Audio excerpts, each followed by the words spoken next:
नमस्ते बच्चों। आज हम देखेंगे त्रिभुजों की सर्वांग समता।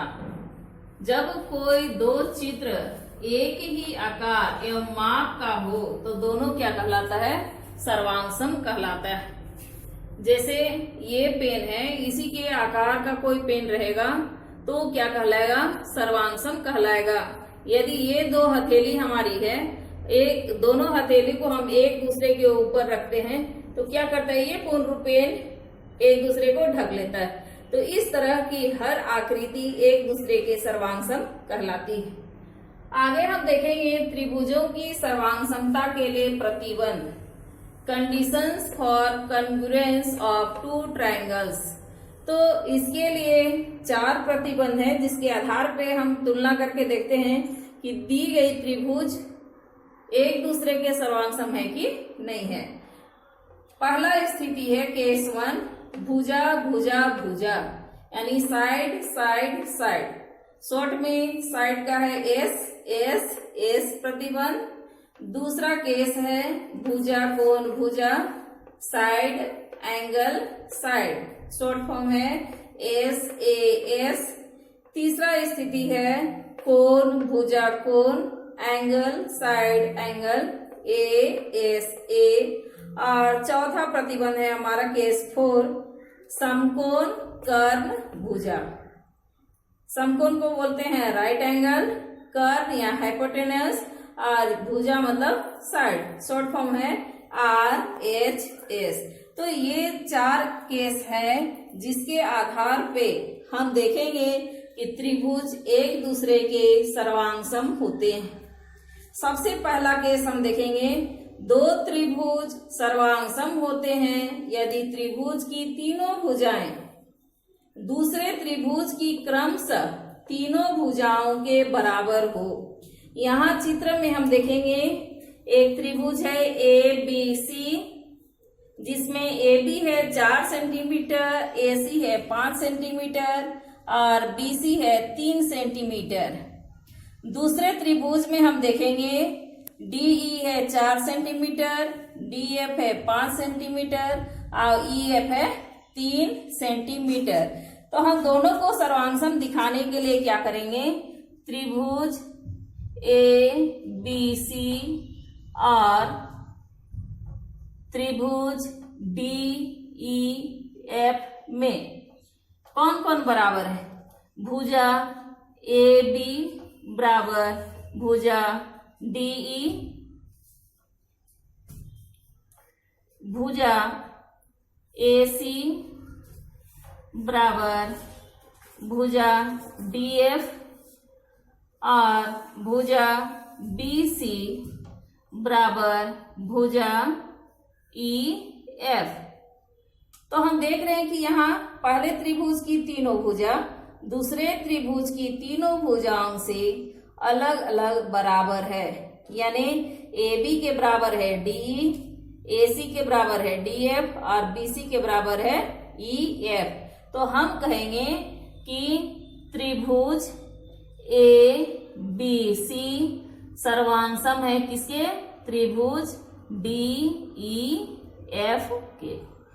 तो इस प्रकार से हम आगे देखेंगे केस 2, भुजा कोण भुजा। हम केस 2 देखेंगे। यदि कोई त्रिभुज की दो भुजाएं और उनके अंतर्गत कोण दूसरे त्रिभुज की संगत दो भुजाओं और उनके अंतर्गत कोण के बराबर हो तो दोनों त्रिभुज आपस में सर्वांग सम कहे जाएंगे। यहाँ पर हम देखेंगे पहला त्रिभुज हमारा है ABC और दूसरा त्रिभुज है DEF। हम यहाँ पर देख रहे हैं भुजा AB यहाँ पर 4 सेंटीमीटर और ये है 5 सेंटीमीटर। यहाँ DE है 4 सेंटीमीटर और EF है हमारा 5 सेंटीमीटर। दोनों त्रिभुज में हम देखेंगे त्रिभुज ABC और त्रिभुज DEF एफ में भुजा ए बी बराबर भुजा डी ई बराबर कितना सेंटीमीटर है? 4 सेंटीमीटर, तथा भुजा बी सी बराबर भुजा ई एफ बराबर 5 सेंटीमीटर। दोनों के भुजाओं के बीच का कोण बी और यहाँ दोनों भुजाओं के बीच का कोण ई। कोण बी बराबर कोण ई, दोनों कोण बराबर है, इसलिए त्रिभुज ए बी सी सर्वांग सम का ये साइन है, सर्वांग सम त्रिभुज डी ई एफ। कौन सा प्रतिबंध है? एस ए एस, बीच में एंगल है, साइड एंगल साइड, भुजा कोण भुजा, प्रतिबंध एस ए एस से। प्रतिबंध लिखना बहुत आसान है। देखो, साइड मतलब भुजा, ये 4 सेंटीमीटर है, ये भी 4 सेंटीमीटर है, बीसी हमारा 5 है, ये भी 5 है, और बीच का कोण, कोण मतलब एंगल, एंगल शॉर्ट फॉर्म ए। तो प्रतिबंध एस ए एस से त्रिभुज ए बी सी सर्वांग सम किसका हुआ? D E F. अब हम अगला केस देखेंगे, केस नंबर 3। केस 3 हम देखेंगे, यदि एक त्रिभुज के कोई दो कोण और उनके अंतर्गत भुजा दूसरे त्रिभुज के दो कोण और उनके अंतर्गत भुजा के बराबर हो, तो दोनों त्रिभुज आपस में सर्वांग सम होंगे। कहने का तात्पर्य है कि हम इस त्रिभुज में देखेंगे, त्रिभुज ए बी सी में और त्रिभुज डी ई एफ में, हम दोनों त्रिभुज में देखेंगे क्या क्या बराबर है। हमारा ये जो भुजा है, भुजा ए सी बराबर भुजा ई एफ। कोण है हमारा? कोण ए बराबर कोण ई, कोण सी बराबर कोण एफ। यहाँ हम देख रहे हैं कि अगल बगल के दोनों कोण और बीच की भुजा दूसरे त्रिभुज के अगल बगल के कोण और बीच की भुजा से अलग अलग बराबर है। तो त्रिभुज ए बी सी सर्वांग सम होगा त्रिभुज ई डी ई एफ के। डी ई एफ आपस में सर्वांग सम होगा किस प्रमेय से? A S A. इस प्रतिबंध से दोनों त्रिभुज आपस में सर्वांग सम होंगे। फिर से हम देखेंगे, त्रिभुज ए बी सी और त्रिभुज डी ई एफ में कोण ए बराबर कोण ई, कोण सी बराबर कोण एफ, और दोनों के बीच की भुजा ए सी बराबर ई एफ। तो हमारा त्रिभुज ए बी सी सर्वांग सम त्रिभुज डी ई एफ किस प्रमेय से हुआ या प्रतिबंध से? प्रतिबंध ए एस ए से। स्पष्ट है? आगे हम देखेंगे समकोण त्रिभुज में हमारा चौथा केस, केस 4। ये तब लागू होगा जब दोनों त्रिभुज कैसे होंगे? समकोण त्रिभुज होंगे। दो समकोण त्रिभुज, दो समकोण त्रिभुज आपस में सर्वांग सम होंगे। सर्वांग सम होंगे जब एक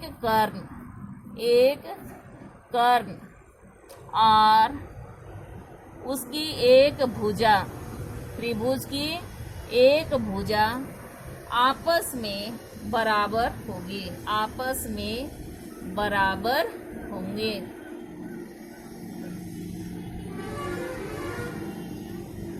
कहने का मतलब है कि दो त्रिभुज हम देखेंगे कैसा होना चाहिए, समकोण होना चाहिए। इस प्रकार से समकोण त्रिभुज है हमारा ए बी सी, जहां कोण बी है समकोण। और दूसरा त्रिभुज हम देखेंगे इस तरह से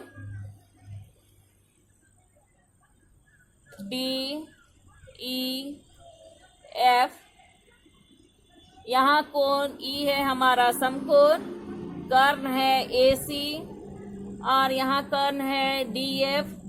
एक भुजा ए बी और डी ई आपस में बराबर है, तो त्रिभुज किससे सर्वांगसम होगा, आर एच एस प्रतिबंध से सर्वांगसम होगा। हम आगे देखेंगे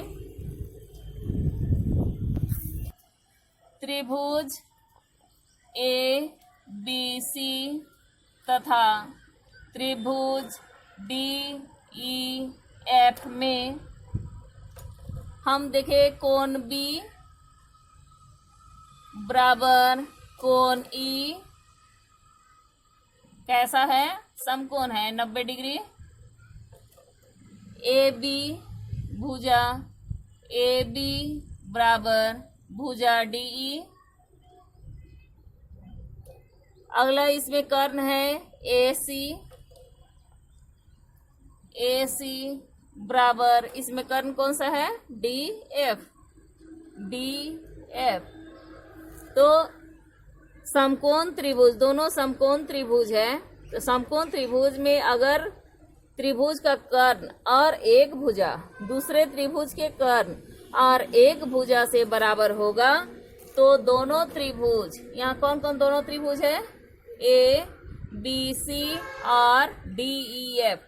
तो ए बी सी सर्वांगसम त्रिभुज डी ई एफ।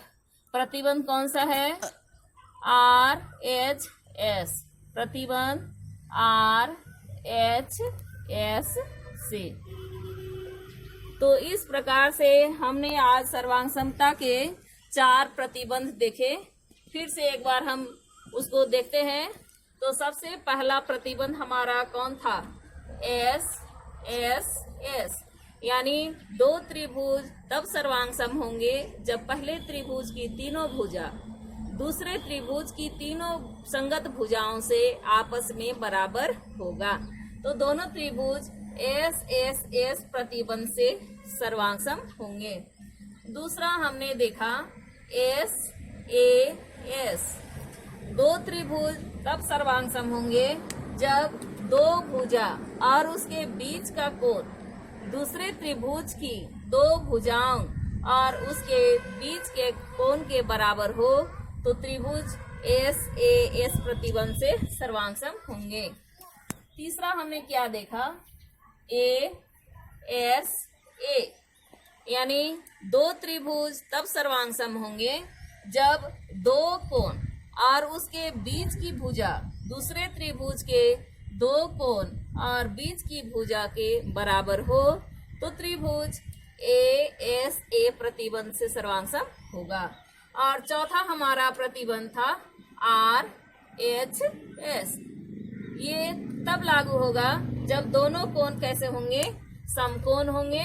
तो किसी भी समकोण त्रिभुज में अगर एक भुजा और कर्ण दूसरे त्रिभुज की एक भुजा और कर्ण से आपस में बराबर हो, तो त्रिभुज आर एच एस प्रतिबंध से सर्वांगसम होगा। आज के लिए इतना ही, धन्यवाद।